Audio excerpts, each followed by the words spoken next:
Hi, welcome to this edition of Friday Feature, What's in My Studio. My name is Karen Margulis and I'm coming to you live from my studio in Marietta, Georgia. This week, what I'd like to do is share a tip for creating your own homemade surface for pastel paintings. Now, I've been a mad scientist this week in my studio, making all sorts of mess and recipes, trying different recipes to come up with homemade surfaces so I could have a textured surface to work on with my pastels. And I have to tell you, I love working on these homemade surfaces. I have so much more control over the outcome. Now, we have so many wonderful surfaces and papers available to us now as pastel artists. Used to be, you had to make your own if you wanted texture and if you wanted sandedness or more tooth for your pastels. Now we don't have to make our own, but I have to tell you, it is a wonderful thing. The only thing I don't like about it is the mess and the time involved. So I'm always looking for a shortcut, and I have found the perfect solution. But before I share that, I wanted to just show you a little bit more about what you can do with a homemade surface. Now, traditionally, a homemade pastel surface is made with a little bit of pumice powder and gesso and some water, and also you can tint it with liquid acrylic paints. And what I've been doing this week is trying different recipes, and I'll share with you so you can kind of see what you can accomplish with the homemade surface. This is a pastel that I worked on this week. Let me get it up to the camera so that you can see. I'll hold it steady, and you can see the texture in the painting, and that is from the pastel surface or the ground that I prepared. And it lends a feeling of texture, and you can see the brush strokes, which I really like. This is another one using that same recipe. Let's see if I can get it close so that you can see the randomness of the brush strokes create that texture on the surface.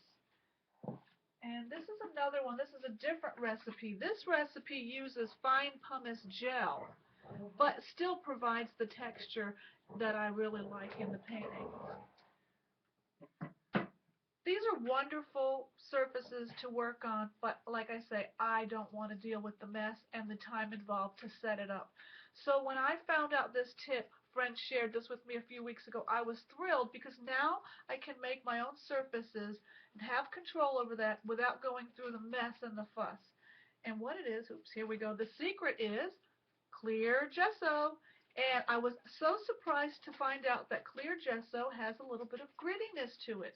Unlike your regular white gesso, when you apply this to your surface and it dries, it feels very much like sandpaper. So here's a piece of mat board, colored mat board that I coated. And if you listen carefully, you can hear it's sanded. It's got a sanded surface. It feels very much like working on my favorite UArt sanded pastel surface, sort of the middle grits. But what is different about that is that I have control over the texture. If I want a smooth surface, I could use a sponge brush to apply it. If I want a little bit of rough texture, I can go crazy and use a bristle brush. I could use a nylon brush to get another smooth texture. How about a sponge brush? We have control over it. It's not manufactured and regular. We can make it as irregular and exciting as we want. Another great thing about the clear gesso is that you can use it and it's great right out of the container. Now I have mixed it with more pumice, and if you want a little bit more robust, gritty surface, you can mix it with pumice. You can tone it if you want to have it a color with acrylic paint, and I like to use the golden liquid acrylics and just squeeze a few drops in there. But what's wonderful about the clear gesso is you don't have to do any of that. It works fine right out of the bottle. Because it's clear, it dries clear, so if you have a colored surface or you want to tone your surface, the gesso dries clear, and then you have that tone peeking through. And it does a wonderful job with no mess, no fuss, and low expense. That's really what I like about it. This was 16-ounce bottle I got at dickblick.com. It was $10.97, and the white gesso, regular traditional gesso, was the same price. So it's not any more expensive to use. You can cover just about anything you want to paint with the clear gesso. This is matte board. These paintings that I've done are on gator board, which is not gator, not foam core. It's got a more plasticky, hear that, coating, so that you can put on the wet gesso. Um, Masonite, any kind of paper that you can get wet. Watercolor paper is wonderful. You can also use the clear gesso to put on top of a failed painting. So perhaps you have a watercolor or pastel that you're not happy with. Give a coat of clear gesso and you're good to go, and put some and get painting again. So I hope you've enjoyed my tip for the clear gesso. I was actually surprised that it was so good for pastels, but now I want to share that with you.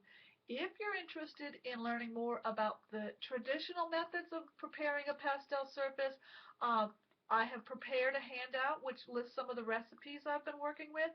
So if you want to just comment in that box below and give me your email, I'll be glad to send you that. It's in a PDF format. Also, I've been talking a lot about it on my blog, so head on over to my blog at chemstudios.blogspot.com and you can read more about homemade surface for pastel. So thanks for joining me for today's Friday feature, and I look forward to seeing you again. Thanks!